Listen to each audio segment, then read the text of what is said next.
All right, so this is going to be our second last call of the year, and I thought, good timing. Actually, I didn't time this, Brennan. That just today the numbers came out for the Black Friday week, so I'm gonna brag on you here for a little bit, throw some data at everybody, and then we're gonna get your thoughts really just on ending the year, ending strong. We got a couple weeks left of the year, and then obviously we got a new year coming up, and you called your shot at the end of 2023 and you're like, well, broke the record in 23. I'm going to break the record again in 24. And you did so. So let me just start off by throwing some numbers. So you're pacing, I know the year hasn't settled up yet, but you're pacing for $4,015,000.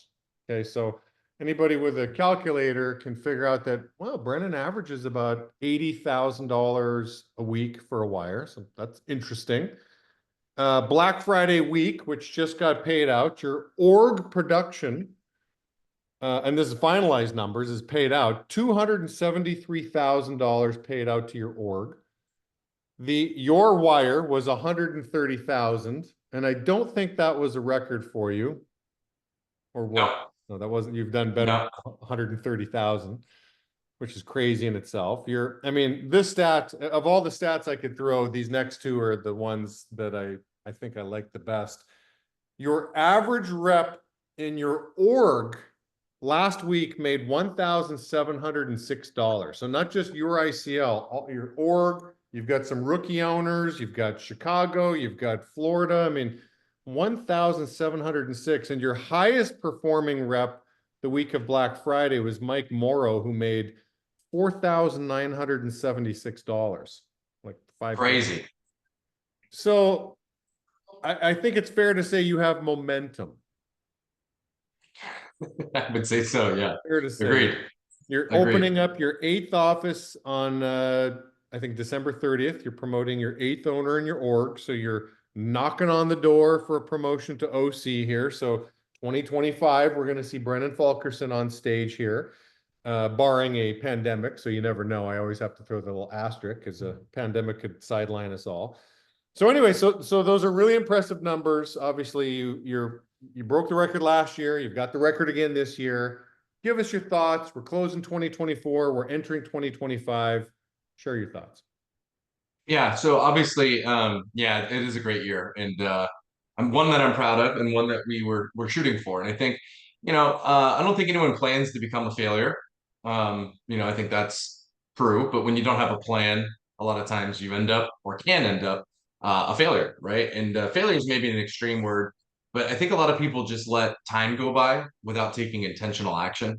And I think a lot of people, especially at the rep level, but you see owners do it too and fall into that trap where, you just hope this week is better than last week. And there's really no kind of plan put together. You hope this year is better than last year. And, it's like the old definition of insanity is doing the same thing over and over again and expecting a different result. So, the goal I shot for was 5 million, which was basically 100K wire a year or a week throughout the year to hit to 5 million. We're a little short of that, right? So it's the whole phrase, you aim for the moon, you land among the stars. So, for better or for worse, average around an 80K wire for the year, which is great.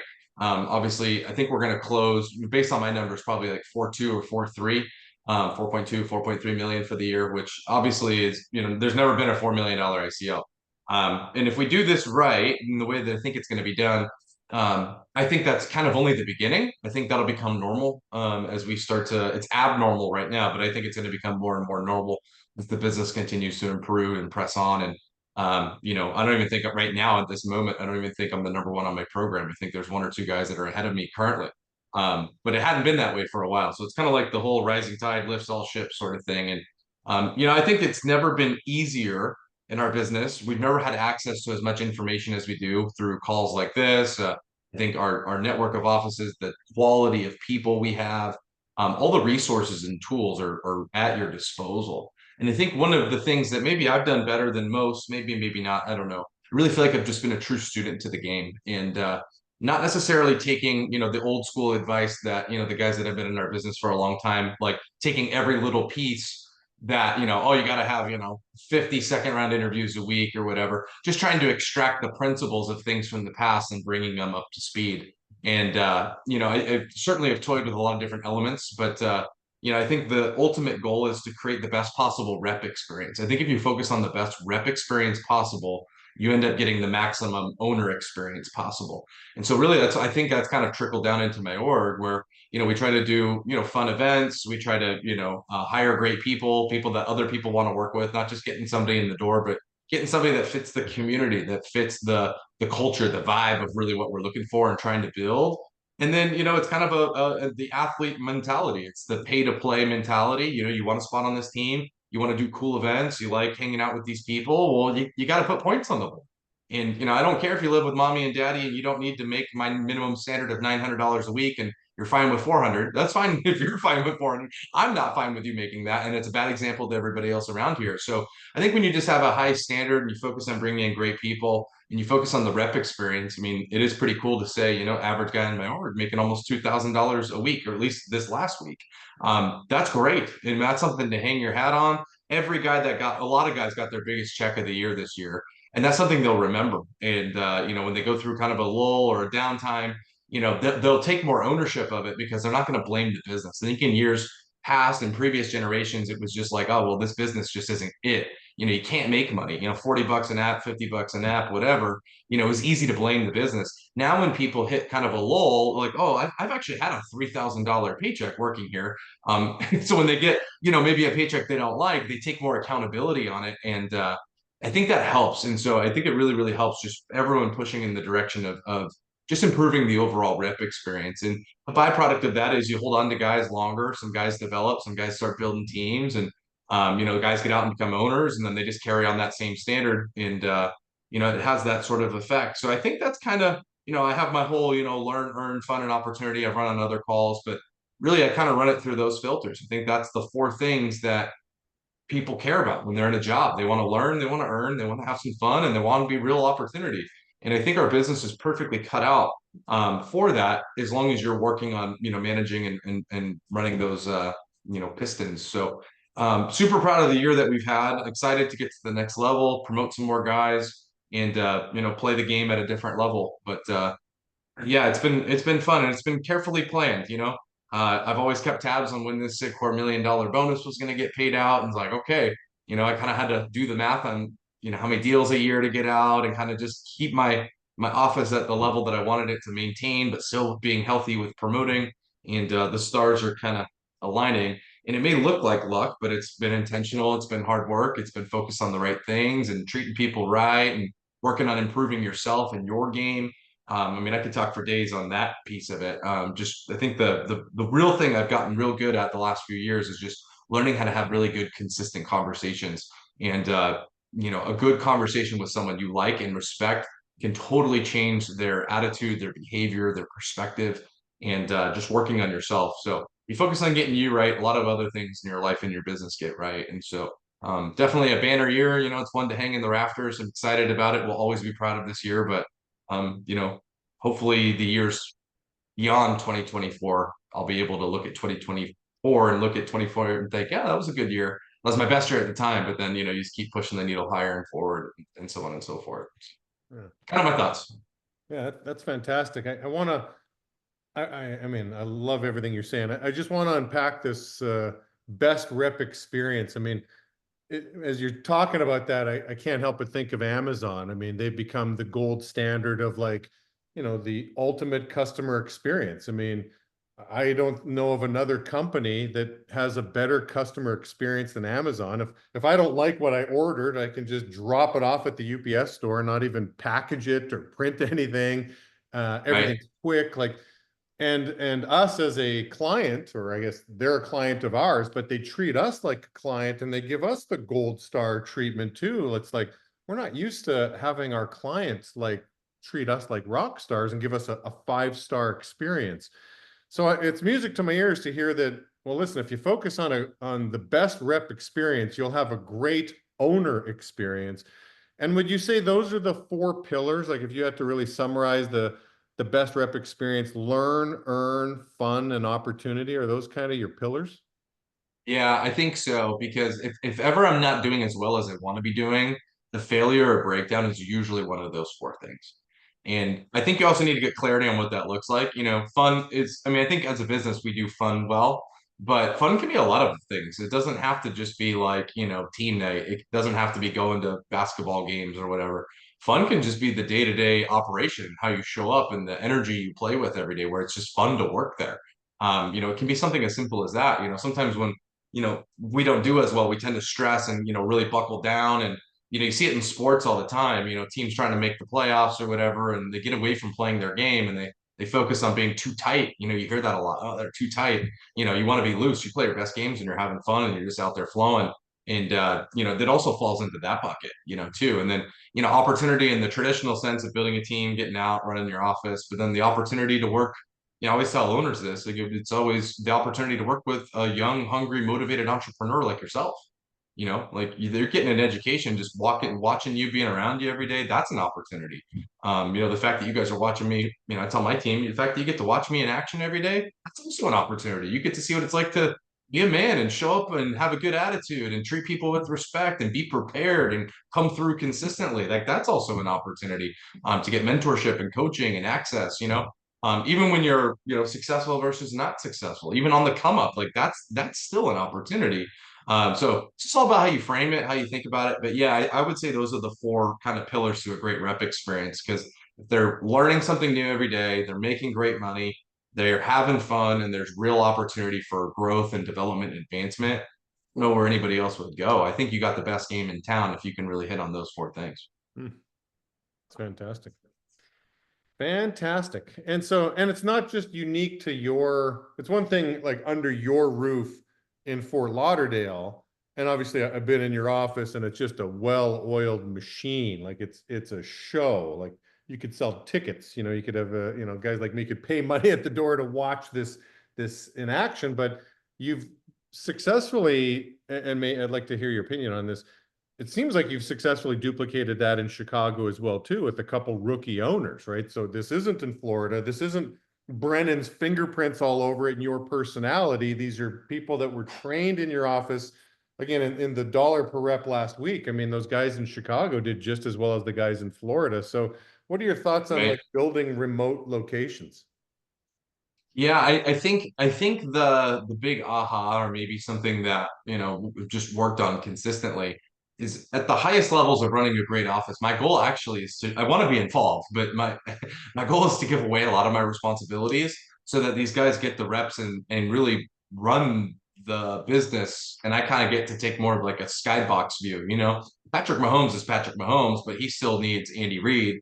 But Andy Reid's not getting, he's not putting on a helmet and shoulder pads and putting himself in the game. He's going to let Patrick Mahomes go be Patrick Mahomes, but he's in his ear, right? He's got the headset on, he's calling the plays, but he's letting the players run the plays and trusting them to execute. So I think that's a real big key before getting guys out is giving them the opportunity to run the offense, run the team.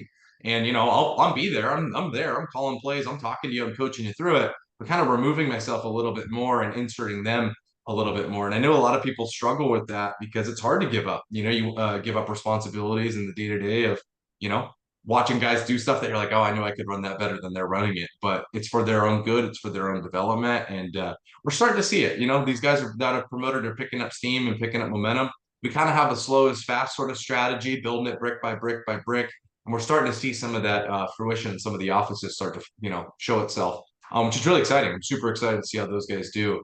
And once they start getting 30, ish guys, I'll be super excited. But they're on their way there, which is great. So, and I got a few more that are coming out too that I think are going to be as good or better, which will be fun because then it creates competition. Now you've got all these different, guys that you've promoted that they all know each other, they all work together, and now they're all running their own deals. And some of them have a little bit of a head start time wise, but the other ones maybe are getting a more refined version of the coaching for me. So it's going to be fun to see kind of how they kind of jockey themselves and how who emerges as like the next guy in our org. So I'm excited to see that too, and we have great people. So stay tuned. It's a story still being written, which is fun. Yeah, no, love it. Love it. You got an amazing team. I mean, from Colleen down. I mean, she does such a great job, and then Lenzai, and the list goes on. But I know it sounds like a cheesy tagline, "A future looks bright," but I know you subscribe to that, and the future really is bright for you and your team. Um, Sure.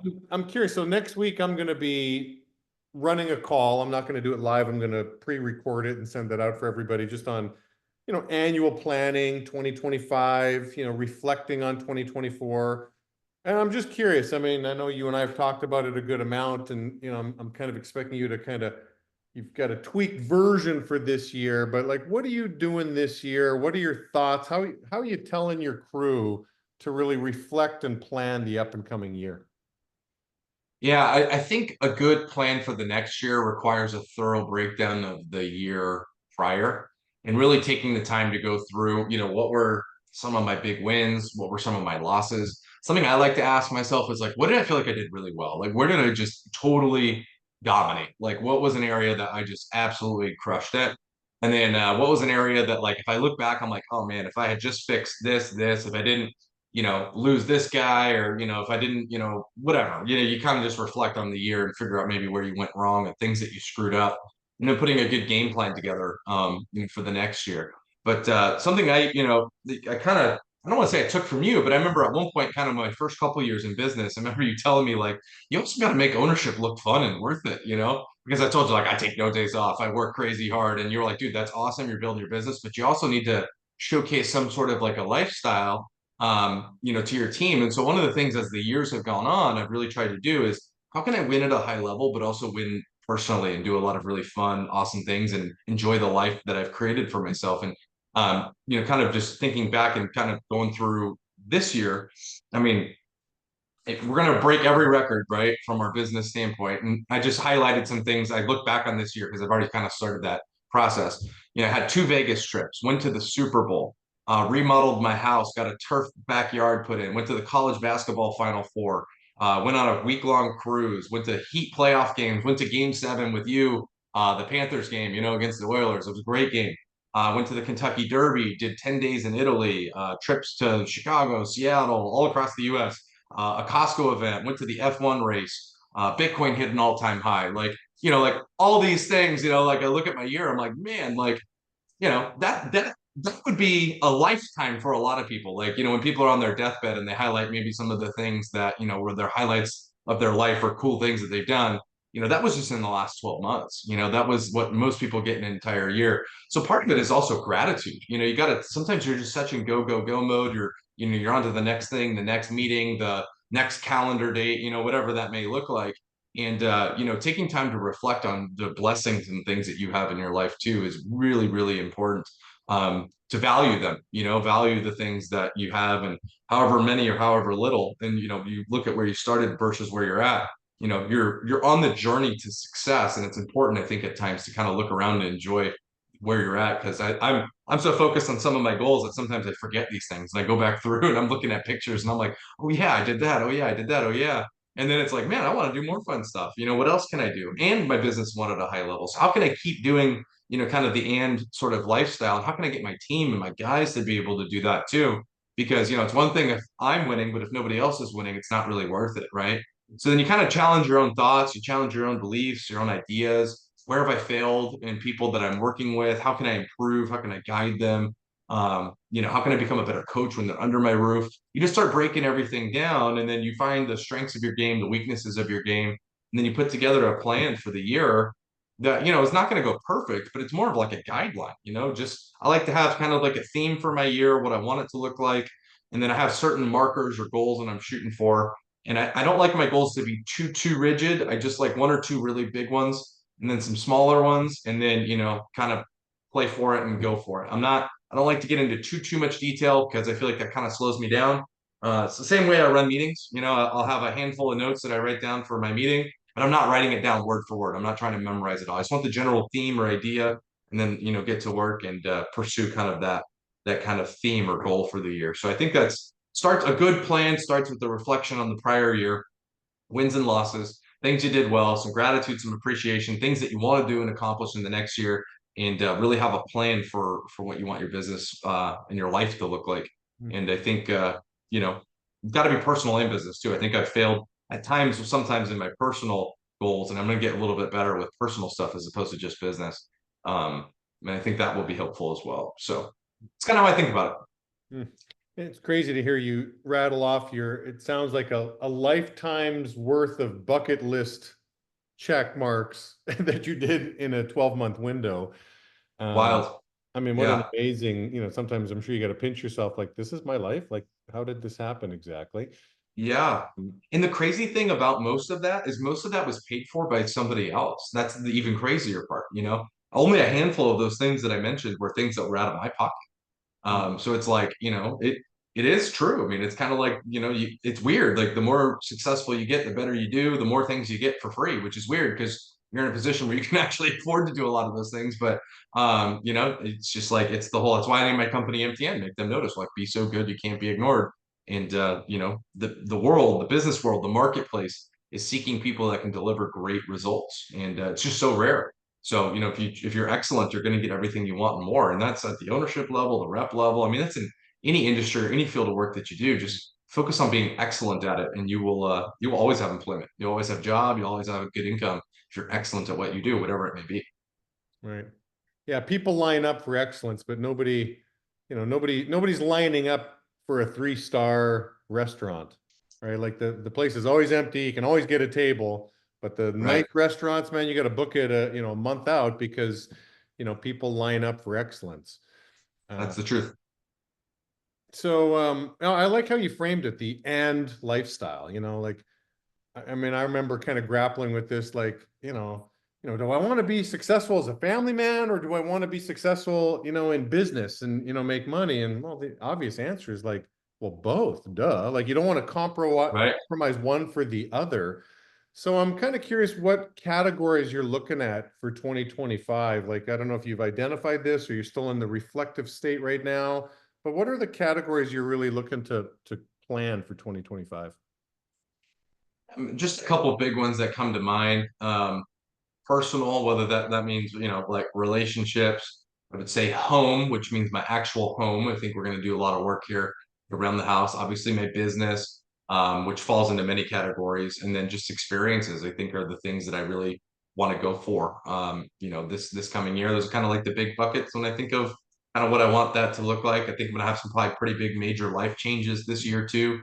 Kind of just moving in the next direction of my life and in my career. So a lot of it was I wanted to get myself set up in a way that by the time I got, ready to kind of do bigger life events, I was kind of already set up and kind of wanted to do it that way. And I feel like, so far so good. But yeah, we'll see. I haven't nailed everything down just yet for next year. So maybe another call at some point, maybe, and we can discuss that more in depth. But that's kind of what comes to mind. And just like you said, and how can I get it all, do it all, and it can happen. There are people that do it, and you can win in a lot of different areas. But as a silly example, we used to do team night every week, and I think that was kind of how the business was taught. And when you talk about doing team night every week, you're talking about 2 or 3 hours of your night for every week. So that's 52 times a year. It adds up, right? So I think one of the things that we did this past year that I think has been great is we do one a year or one a month. So instead of going from 52 team nights a year, you do 12. And except on the 12, we make them a little extra special. So I pay for, food or drinks, or we rent out a venue or something where you're putting a little more skin in the game, and they're better experiences, better quality experiences. But then you kind of buy back a little bit of your life and a little bit of your time. And that way you don't feel as obligated or tied down to things. Now, when you're a new owner or new office, I would recommend doing, more frequently than that. But once you get something up and running, just trying to figure out ways that you can buy back some of your time, buy back some of your life to really enjoy the freedom and the fruit of what you've built. But that would be an example of one as well. Yeah, So that's great.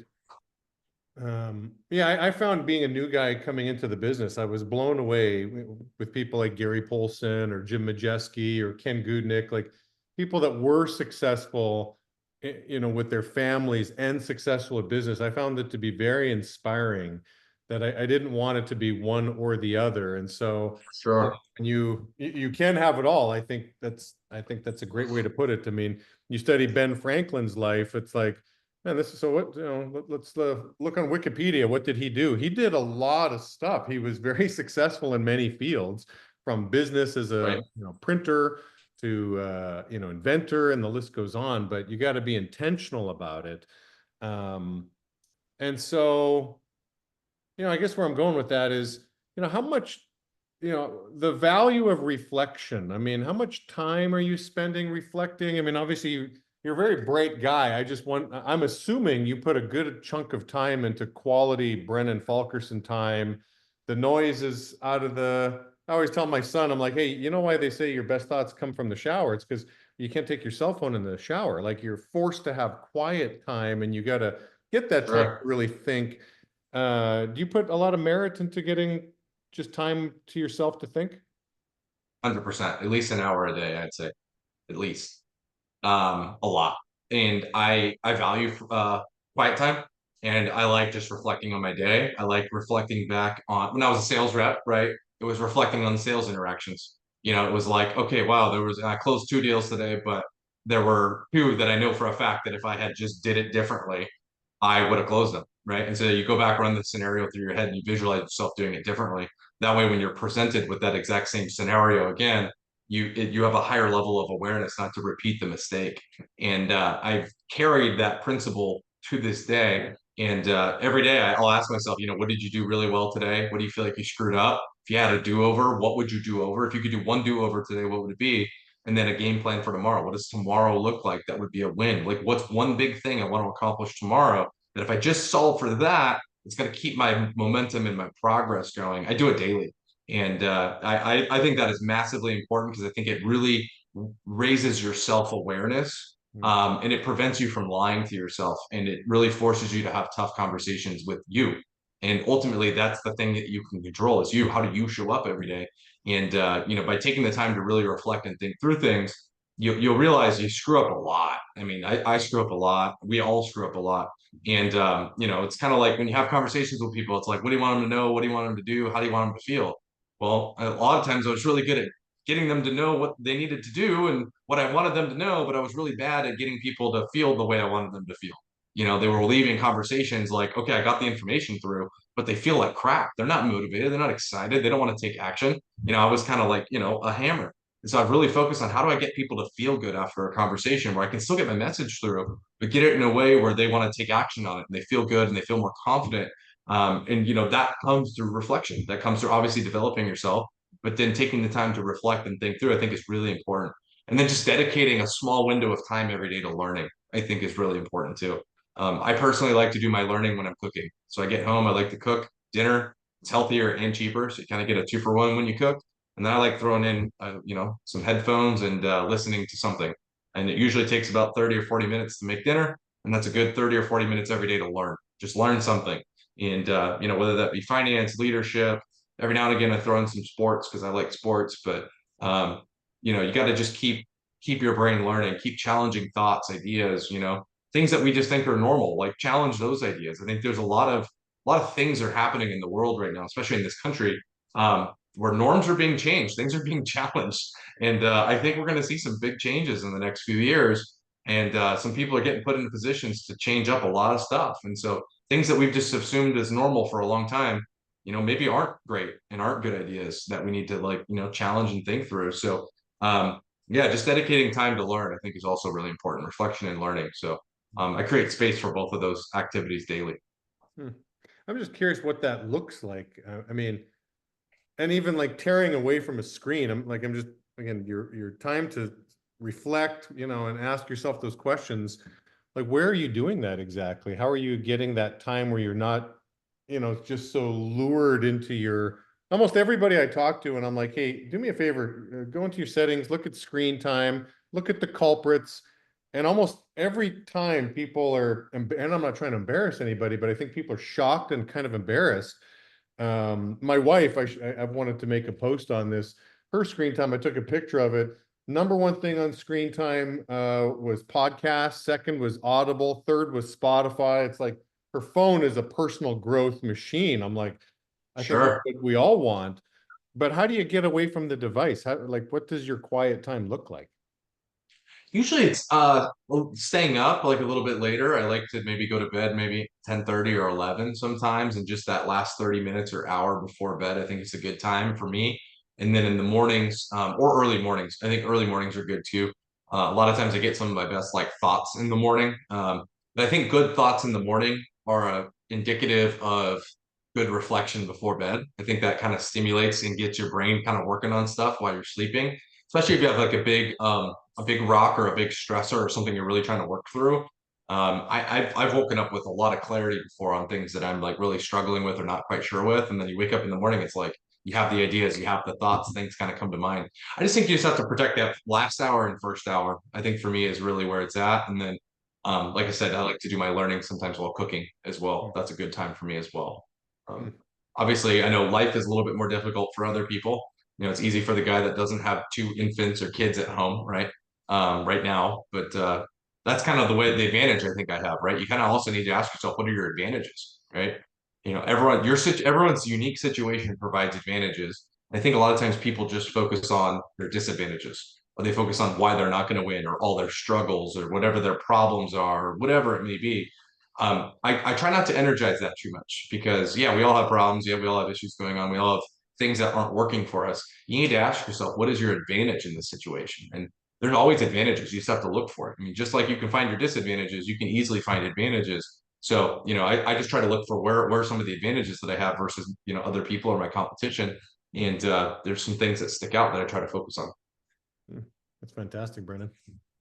Well, so my call again, I'm going to follow up next week with a call, and I'm going to throw some categories out there. So hopefully, Brennan, you watch that. Maybe I'll add that category to my 2025 game plan. We'll see, but I'll just go through the categories that that are near and dear to my heart that I don't miss out on because I want to succeed or set goals or achieve in these certain areas. So I'm going to, cover some of that. But I'm real excited about you and your org for 2025. I think you're right on the cutting edge. I think you dropped some real good information on us. The and lifestyle, the four pillars really of the best rep experience. And I would just challenge everybody, like, listen, if Brennan can run the best rep experience, and you look at the numbers, he's running the best rep experience. I mean, if that's everybody's goal, like, hey, I'm going to try to one up Brennan here. I'm going to put a 5-pillar system together and I'm going to have the ultimate rep experience. There's no question you're going to be running a great business in 2025. So thanks a Yep. ton here, Brennan. You're again a great example. Congratulations, busting more records in 2024, and future looks bright, my friend. No doubt. Yeah, I appreciate it. And it's good seeing everyone. So excited to hear your call for next week. I'm sure I'm going to extract little nuggets and help put my plan together based on your plan. It's always helpful. So appreciate it. Yeah. Well, I would say you put Colleen in that game plan. That's where it all starts. All starts with It's always got it starts there, I think. yeah. That's right. You got to take care of the queen. That's right. That's right. No doubt. All right. Okay. We'll see you, everybody. Thanks, Brennan. Thank All you. right. See ya.